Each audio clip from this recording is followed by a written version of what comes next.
Sabe aquela frase, até Freud explica? Pois é, explica tanto que explica até literatura. Quer saber o porquê? Vem comigo!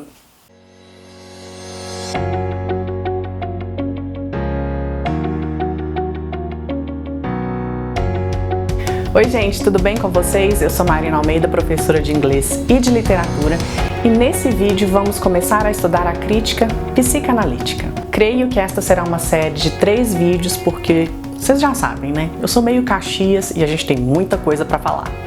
Hoje nós vamos ver a origem do inconsciente, nossas defesas, a ansiedade e outras questões. Os conceitos psicanalíticos tornaram-se parte de nossas vidas cotidianas e, portanto, o pensamento psicanalítico tem a vantagem da familiaridade. Se você já disse para um amigo, para de descontar os seus problemas em mim, você o está acusando de deslocamento, que é um nome psicanalítico para a transferência do sentimento de raiva de uma pessoa para outra. Conceitos psicanalíticos como rivalidade entre irmãos, complexos de inferioridade e mecanismos de defesa são de uso tão comum que a maioria de nós acha que sabe o que eles significam sem nunca ter ouvido suas definições. A desvantagem de tal uso comum, no entanto, é que a maioria de nós adquiriu uma ideia muito simplista do que esses conceitos significam. E, em sua forma clichê, eles parecem bastante superficiais, se não totalmente sem significado.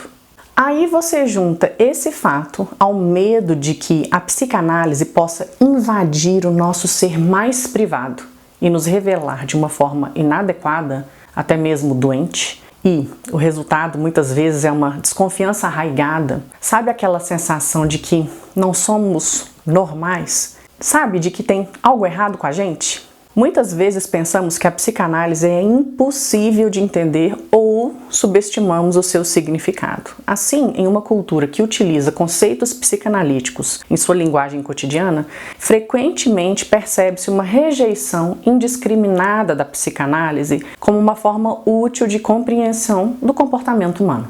Eu espero que este vídeo mostre que ver o mundo psicanaliticamente pode ser simples sem ser simplista. Se a gente pegar um tempinho para entender alguns conceitos-chave sobre a experiência humana oferecida pela psicanálise, podemos começar a ver maneiras em que esses conceitos operam em nossas vidas diárias de uma forma bastante profunda. E claro, se a psicanálise pode nos ajudar melhor a entender o comportamento humano, então certamente deve ser capaz de nos ajudar a entender textos literários que tratam do comportamento humano. Os conceitos que discutiremos aqui são baseados nos princípios psicanalíticos estabelecidos por Sigmund Freud, cuja teoria da psique é frequentemente referida hoje como parte da psicanálise clássica. Vamos lembrar que Freud desenvolveu suas ideias ao longo de um grande período de tempo, e muitos desses conceitos mudaram à medida que ele os desenvolveu. Além disso, muito do seu pensamento foi, como ele próprio apontou, especulativo, já que esperava que outros continuassem a desenvolver e até mesmo corrigir algumas de suas ideias ao longo do tempo. Portanto, a tentativa do vídeo é delinear as áreas da teoria psicanalítica clássica que são particularmente úteis para a crítica literária e mostrar como essa visão do comportamento humano é relevante para a nossa experiência com a literatura. Posteriormente, vamos ver também trabalhos do teórico psicanalítico não tão tradicional assim, Jacques Lacan. Vamos começar falando da origem do inconsciente. Quando olhamos o mundo através de uma lente psicanalítica, vemos que ele está constituído de seres humanos individuais, cada qual com uma história psicológica que começa com experiências de infância na família. Padrões de comportamento adolescente e adulto que são resultados diretos dessa experiência inicial. Pelo fato de que o objetivo da psicanálise é nos ajudar a resolver nossos problemas psicológicos, muitas vezes chamados de transtornos ou disfunções, e nenhum de nós está completamente livre de problemas psicológicos, o foco está em padrões de comportamento que são destrutivos de alguma forma. Aqui a gente fala em padrões de comportamento, porque nossa repetição de comportamentos destrutivos revela em nossa própria existência alguma dificuldade psicológica significativa que provavelmente tem nos influenciado por algum tempo sem que soubéssemos. Na verdade, esse não saber ou saber, mas não perceber a influência em nosso comportamento é o que exerce absoluto controle sobre nós. Por essa razão, devemos começar nossa discussão com o conceito central de todo pensamento psicanalítico, a existência do inconsciente. Você se lembra daquela música You Can't Always Get What You Want dos Rolling Stones? A ideia expressa na canção é, abre aspas, nem sempre você consegue o que quer, mas consegue o que precisa, fecha aspas. Essa formulação, com a adição de duas palavrinhas, nos dá a chave para pensar psicanaliticamente. Abre aspas. Você nem sempre consegue o que quer conscientemente, mas consegue o que inconscientemente precisa, fecha aspas. A noção de que seres humanos são motivados, impulsionados por desejos, medos, necessidades e conflitos os quais eles desconhecem, que são inconscientes, foi um dos insights mais radicais de Freud e ainda governa a psicanálise clássica nos dias de hoje. O inconsciente é o depósito dessas experiências e emoções dolorosas. Sabe aquelas feridas, medos, desejos cheios de culpa e conflitos não resolvidos que a gente nem quer saber porque sentimos uma opressãozinha aqui dentro? O inconsciente começa a ser algo quando somos muito jovens e tudo isso por meio da repressão, pelo expurgo da consciência desses eventos psicológicos infelizes. No entanto, a repressão não elimina nossas experiências e emoções dolorosas. Em vez disso, lhes dá força ao fazer com que organizem nossa experiência atual. Nós, inconscientemente, nos comportamos de maneiras que nos permitirá atuar, sem admitir para nós mesmos, esses sentimentos conflitantes sobre as experiências e emoções dolorosas que reprimimos. Assim, para a psicanálise, o inconsciente não é um reservatório passivo de dados neutros, embora a palavra às vezes seja usada dessa forma em outras disciplinas e na linguagem comum. Ao invés disso, o inconsciente é uma entidade dinâmica que nos envolve no nível mais profundo do nosso ser. Até encontrarmos uma maneira de conhecer e reconhecer as verdadeiras causas de nossas feridas reprimidas, medos, desejos e conflitos não resolvidos, nós nos agarramos a eles de maneiras disfarçadas, distorcidas e autodestrutivas. Por exemplo, se eu não perceber que ainda anseio pelo amor que nunca recebi do meu pai alcoólatra, morto há muito tempo, eu acabo ficando muito propensa a selecionar um companheiro alcoólatra e indiferente para que eu possa reconstituir o relacionamento com meu pai e dessa vez fazer com que ele me ame. Na verdade, mesmo quando eu percebo que tenho esse tipo de problema psicológico com meu pai, é difícil reconhecer quando estou encenando com outra pessoa.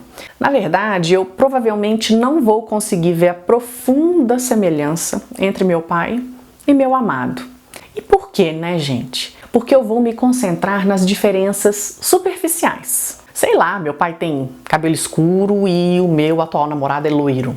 Então eu não vou necessariamente perceber que o que eu realmente quero em querer este homem é algo que nunca recebi de meu pai. A evidência estará nas semelhanças entre o tratamento que ele me deu e o tratamento que meu pai me deu. Então é assim, posso pensar que minha insegurança é a prova da sua indiferença, ou vamos supor que realmente ele me convença que me ama. E aí o que vai acontecer? Vou perder o interesse nele. Por quê? O namorado atencioso e amoroso não preenche a minha necessidade de reviver o abandono que sofri nas mãos do meu pai. O que eu quero dizer aqui, gente, é que quero algo que não sei que quero e não posso ter, que é o amor do meu pai negligente. Na verdade, mesmo se meu pai ainda estivesse vivo e tivesse um renascimento psicológico que permita a ele me dar amor, eu ainda tenho que curar as feridas psicológicas que ele infligiu ao longo da minha infância. os meus sentimentos de inadequação e abandono, por exemplo, antes que eu possa me beneficiar do seu amor. Então, como vocês puderam perceber nesse exemplo, a família é muito importante na teoria da psicanálise, porque cada um de nós é um produto do que recebemos no contexto familiar. Em certo sentido, o nascimento do inconsciente está na maneira como percebemos o nosso lugar na família e como reagimos a essa autodefinição.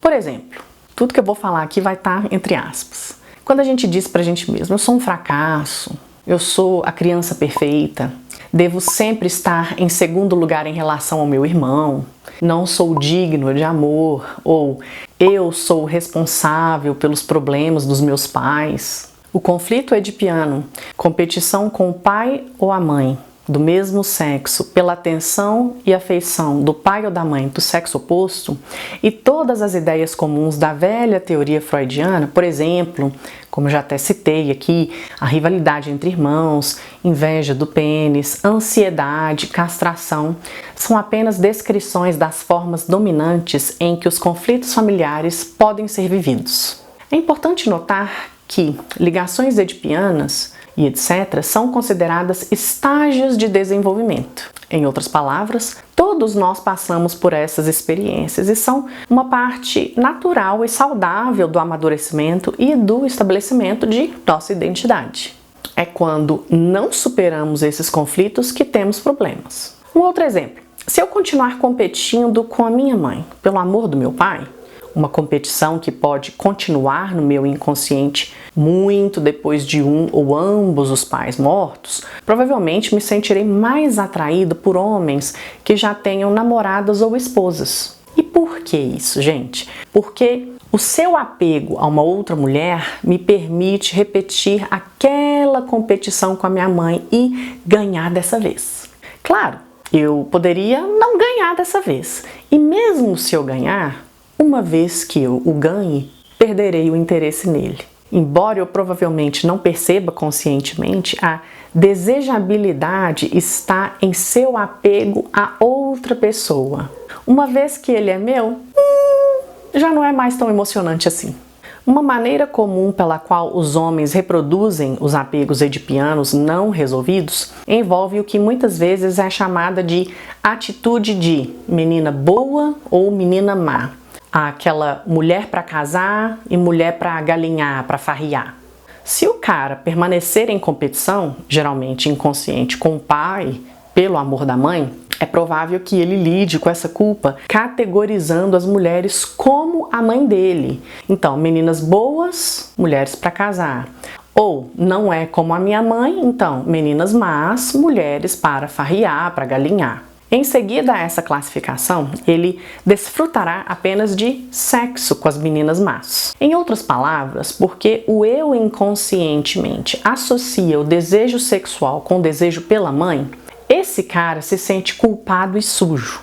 E por essa razão, ele só pode se divertir com garotas más, que são também culpadas e sujas, as quais ele não associa à própria mãe. Essa visão frequentemente cria um padrão de comportamento de seduzir e abandonar.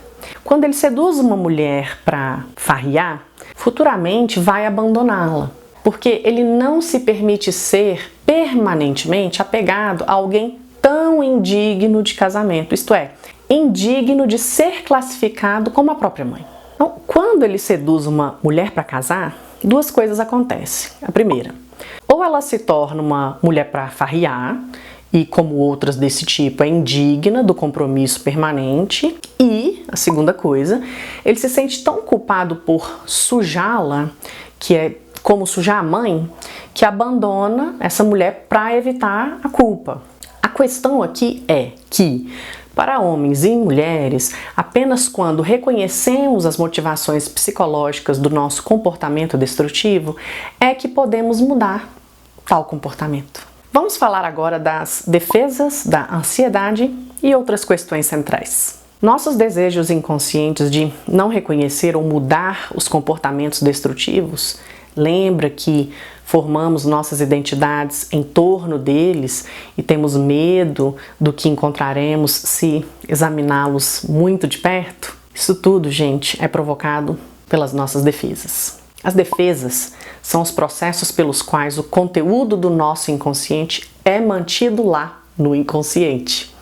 Em outras palavras, são os processos pelos quais mantemos o reprimido reprimido, a fim de evitar saber o que sentimos, porque não conseguimos lidar bem com isso. As defesas incluem percepção seletiva, ouvir e ver apenas o que podemos lidar, memória seletiva, modificando nossas memórias para que não nos sintamos oprimidos por elas ou esquecendo completamente eventos dolorosos. Negação, acreditar que o problema não existe ou o incidente desagradável nunca aconteceu. Evasão, ficar longe de pessoas ou situações que podem nos deixar ansiosos por agitação. Pode ser até mesmo uma experiência inconsciente, ou seja, reprimida. Deslocamento, descontar em alguém menos ameaçador do que a pessoa que causou o nosso medo, mágoa, frustração ou raiva. E projeção, atribuindo nosso medo, problema ou desejo por outra pessoa e em seguida condenando-a por isso. Talvez uma das defesas mais complexas seja a regressão, o retorno temporário a um antigo estado psicológico, que não é apenas imaginado, mas revivido. A regressão pode envolver um retorno a uma experiência dolorosa ou agradável. É uma defesa porque leva nossos pensamentos para longe de alguma dificuldade presente. No entanto, difere de outras defesas por conter a oportunidade de reversão ativa, de forma a poder alterar os efeitos de uma ferida. É por isso que a regressão é considerada uma ferramenta terapêutica muito útil. Muitas experiências psicológicas podem funcionar como defesas, mesmo quando não são formalmente definidas como tal. Por exemplo, medo da intimidade, que é o medo de envolvimento emocional com outro ser humano, muitas vezes é uma defesa eficaz contra o aprendizado a respeito das nossas feridas psicológicas, porque nos mantém a uma distância emocional nos relacionamentos que podem trazer essas feridas à superfície. Relacionamentos com namorados, cônjuges, filhos e melhores amigos. Ter mais de um parceiro romântico ou sexual, interrompendo romances quando eles começam a evoluir além da paixão. Manter-se muito ocupado para passar o tempo com a família e amigos são apenas algumas das muitas maneiras pelas quais podemos manter uma distância emocional de pessoas queridas sem admitir para nós mesmos o que estamos fazendo. Claro, às vezes nossas defesas se desmontam momentaneamente. E aqui sentimos ansiedade, aquela sensação perturbadora, muitas vezes opressora, de que algo está errado ou que estamos em perigo. A ansiedade pode ser uma experiência importante, porque pode revelar nossos problemas centrais, aqueles problemas psicológicos profundamente enraizados que são a fonte de nosso comportamento autodestrutivo. Vamos começar nossa discussão sobre os principais problemas e sua relação com a ansiedade com alguns exemplos. O medo da intimidade, o sentimento crônico e avassalador que a proximidade emocional vai nos machucar seriamente ou nos destruir e que podemos permanecer emocionalmente seguros apenas mantendo uma distância emocional dos outros o tempo todo. Como vimos, o medo da intimidade também pode funcionar como uma defesa. Se essa defesa em particular ocorrer com frequência ou continuamente, então o medo da intimidade é provavelmente uma questão central. Medo do abandono. A crença inabalável de que nossos amigos e entes queridos vão nos abandonar. Abandono físico. Ou que realmente não se preocupam conosco. Abandono emocional. Medo da traição. A sensação incômoda de que nossos amigos e entes queridos não são confiáveis. Baixa autoestima, a crença de que somos menos dignos do que outras pessoas e, portanto, não merecemos atenção, amor ou qualquer outra recompensa na vida. Na real, nós muitas vezes acreditamos que merecemos ser punidos pela vida de alguma forma. Senso de identidade inseguro ou instável, a incapacidade de sustentar um sentimento de identidade pessoal para manter a sensação de conhecermos a nós mesmos. Este problema central nos torna muito vulneráveis à influência de outras pessoas e podemos nos encontrar continuamente mudando a forma como olhamos ou nos comportamos conforme nos envolvemos com diferentes indivíduos e grupos. Fixação edipiana ou complexo edipiano. Um vínculo disfuncional com um dos pais do sexo oposto que não superamos na idade adulta e que não nos permite desenvolver relacionamentos maduros com nossos pares. Você pode notar que alguns dos principais problemas listados parecem relacionados entre si. Assim como o medo da intimidade pode funcionar tanto como uma defesa quanto como uma questão central, uma determinada questão central pode resultar de outro problema central ou pode causar o surgimento de outro problema.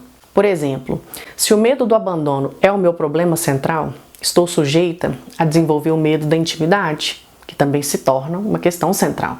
Minha convicção de que eventualmente serei abandonada por qualquer pessoa de quem eu cuido pode me levar a evitar cronicamente a intimidade na crença de que, se não chegar muito perto de um ente querido, não serei machucada quando aquele ente querido inevitavelmente me abandonar. Para usar outro exemplo, se a baixa autoestima é o meu problema central, posso desenvolver o medo do abandono também como um problema central. Minha crença de que não sou digna de amor pode me levar a pensar que serei eventualmente abandonada por qualquer pessoa que amo. O fato mais importante a lembrar é que as questões centrais definem o nosso ser em formas fundamentais. Elas não consistem em sentimentos negativos ocasionais, como episódios de insegurança ou baixa autoestima. Passar por um dia que meu cabelo tá, por exemplo, péssimo, não indica a presença de um problema central. Em vez disso, as questões centrais permanecem conosco ao longo da vida e, ao menos que sejam tratadas de forma eficaz, elas determinam o nosso comportamento de formas destrutivas das quais geralmente não temos consciência.